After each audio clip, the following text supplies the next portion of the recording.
Menjadi RPM bukan sekadar tentang arahan. Ia tentang bagaimana ilmu yang kita ada disampaikan dengan adab yang terjaga. 5 kali baca perenggan ni, satu apa pun tak masuk. Sia-sia je kita belajar lebih masa hari ni, Nadine. Maaflah, saya pun lambat faham. Mungkin kita memang tak layak masuk kelas ni.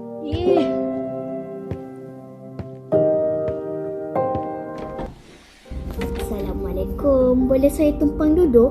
Meja lain nampaknya penuh. Bukan RPM, Rania. Mesti kau nak tegur kita orang sebab bising tadi kan? Cakap je lah. Tegur? Taklah. Saya cuma nampak apa yang ditulis ni. Poin tentang hubungan diplomatik ni sangat tepat. Kalau kita fahamkan kenapa peristiwa ni berlaku, kita tak perlu hafal apa yang berlaku. Ilmu ni macam kunci.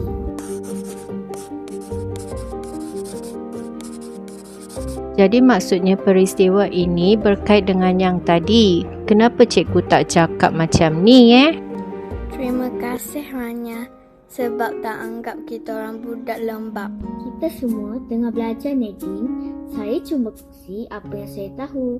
Esok, korang pula ajar saya. Boleh? Lepas ni kita gegar Dewan Peperiksaan pula.